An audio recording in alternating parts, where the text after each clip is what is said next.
అదేమన్నా అష్టోత్తరమా 16 నామాలా 12 నామాలా సహస్రాలు 4 5 చేస్తుంది ఆవిడ.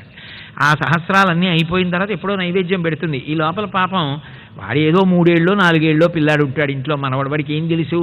వాడు వచ్చి నాన్నమ్మ ఒక్క బూరి పెట్టవా, ఓ బూరి పెట్టవా అని అక్కడ కూర్చుంటాడు. తప్పో, దేవుడికి పెట్టాలి, పెట్టకూడదు, పోతలకి అని కోడల్ని పిలిచి వీడి తీసుకుపోని. మాట్లాడకూడదు కదా, సౌజ్ఞలు ఏదో చప్పుడు చేసి గట్టిగా అంటుంటే వాడిని ఈట్ చేస్తూ ఉండడం, వాడు మళ్ళీ వస్తూ ఉండడం.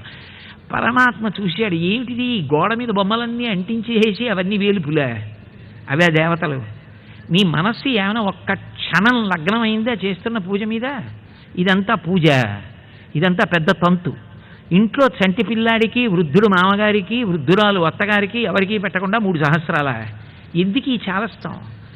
ఆ వచ్చిన వాడికి ఓ చిన్న బూరి చేతిలో పెడితే భగవంతుడికి నేను తిన్నాం, వాడికి ఎట్టేశావు అంటాడా? అంత కక్షతో ఉంటాడా భగవంతుడు? ఆయన